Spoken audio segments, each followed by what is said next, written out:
صاحبة القصة دي رفضت تماما ذكر اسمها الحقيقي ولا اسم بلدها علشان الخصوصية، وعلشان كده هنسميها قصة سارة. سارة بتقول القصة دي حصلت ليها سنة 2014 وقت ما كان عندها 13 سنة، يعني كانت كده تقريبا في إعدادي. وقبل ما نبدأ الحكاية، سارة حابة توضح حاجة مهمة جدا. هي بتقول من وأنا صغيرة وأنا حساسة جدا للحاجات اللي مش بتتشاف.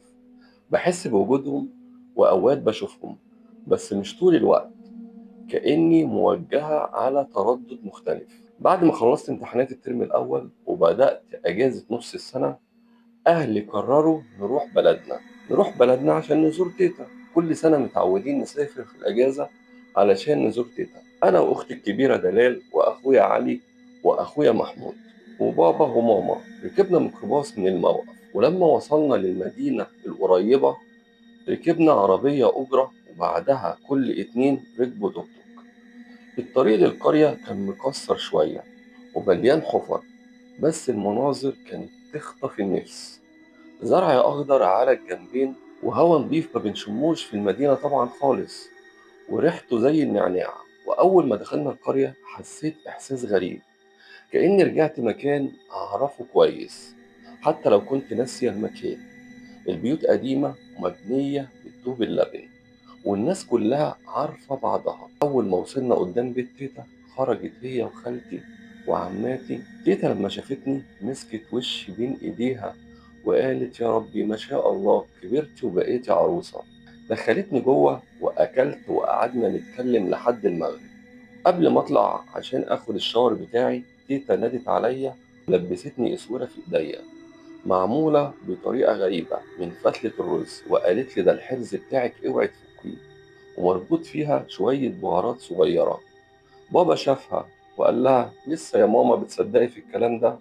تيتا ردت بكل ثقة الأخذ بالأسباب يا ابني أحسن ما نسيبها سداح مداح، حتى لو مش موجودين التحصين واجب. أنا سمعت الكلام الغريب دوت وجسمي اترعب. الغريب إنها لبستني أنا بس الحرز، مش دلال. ما فهمتش ليه بس معلقتش. البيت اللي كان فيه تيتا ما كانش فيه حمام زي أغلب بيوت القرية، كان فيه حمامين عموميين في القرية كلها، واحد للرجالة وواحد للستات. المسافة بينهم كبيرة شوية. طلعت مع دلال أختي ووصلنا لحمام الستات، ناس كتيرة واقفة. دلال وقفت ترغي مع ناس تعرفهم، أنا دخلت لوحدي. بعد ما خلصت لقيت دلال لسه بتتكلم مع الناس اللي كانت واقفة معاهم. أنا زهقت إني واقفة، قلت لها أنا طالعة البيت. مشيت لوحدي، وهنا حصل أول حاجة غريبة. وأنا ماشية لقيت بنت طالعة فجأة من تحت شجرة مانجا كبيرة جنب الحمام. البنت دي عمرها حوالي 20 سنة، ابتسامتها باهتة ورقبتها مايلة شوية. قالت لي فاكراني؟ أنا اتلخبطت إن كان شكلها غريب ويخوف. قلت لها أنت مين؟ قالت بكل هدوء وهدوء غريب جدا أنا رضوى. الصوت كان واطي وبطيء وصوت مبحوح وممدود، كأن الكلمة طالعة من صوتها بالعافية. قلت لها معلش أنا مش فاكراك يا رضوى خالص، وسبتها ومشيت. لفيت بصيت ورايا كانت لسه واقفة زي ما هي، ولا اتحركت خطوة. وبعد يوم طويل، بعد ما خدت الشاور ورجعت اتغديت، نمت نوم تقيل جدا وحلمت حلم غريب. حلمت إن البنت اللي أنا شفتها بتجري في الأرض الزراعية بالليل، أرض زراعية مليانة شجر مانجا، وتتزحلق وتقع وتقوم. 5 رجالة كبار بيطاردوها، مسكوها وهي بتصرخ الحقوني الحقوني. وأنا مستخبية ومش قادرة أتحرك وأنا بتفرج على المنظر في الحلم. صحيت على خبطة على رجلي، علي بيصحيني، علي أخويا بيصحيني. وبعد العصر خرجت أتمشى ورا البيت، الهوا نضيف وريحة النعناع في كل مكان. فجأة الريحة اتبدلت، ريحة دم في كل مكان، ونسمة هوا باردة وجو يخنق خلت جسمي يقشعر. سمعت خشخشة في الزرع، شفت ظل حد بيجري وبيعدي من ورايا. قلت أعوذ بالله، وفجأة الصوت ده طلع بيقول فاكراني ولا لسه؟ الصوت هو صوت رضوى. جريت بسرعة وأنا مرعوبة. المغرب اضطريت أخرج، دخلت حمام الستات وسمعت دندنة. كلمتها قالت لي بيتي على الشجرة اللي قدامك. خرجت لقيت نفسي تحت شجرة المانجا. الصوت جه من فوق.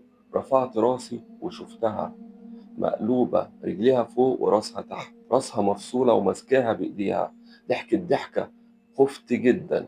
بعد أيام ركبت مع علي على الموتوسيكل، دخلنا مزارع المانجا والمطر نزل فجأة. وقفنا تحت الشجرة، سمعنا حاجة وقعت. رفعت راسي، كيان متعلق في الشجرة مقلوب، لسانه طويل وأسود. سمعنا صوت: عيطي عيطي معايا. المفتاح وقع. علي دور في الطين. الصوت قال: رجعولي صباعي. الكيان نزل علينا زحف. المفتاح لقيناه. جرينا. ركبنا الموتوسيكل. الموتوسيكل اتقلب وأنا أغمى عليا. الحقيقة لما فقت، تيتا قالت رضوى بنت ماتت مظلومة، وحكت قصة بنت اتعرضت لأبشع جريمة واتقتلت واتقطعت وصباعها ما اتدفنش وروحها لسه بتدور. وقالت لي هي فاكراكي وانت نسيتيها. ومن يومها ما شفتش رضوى تاني. بس عمري ما نسيت. مش كل شكل مرعب شر، أحيانا بيبقى وراه وجع. والسلام عليكم ورحمة الله وبركاته.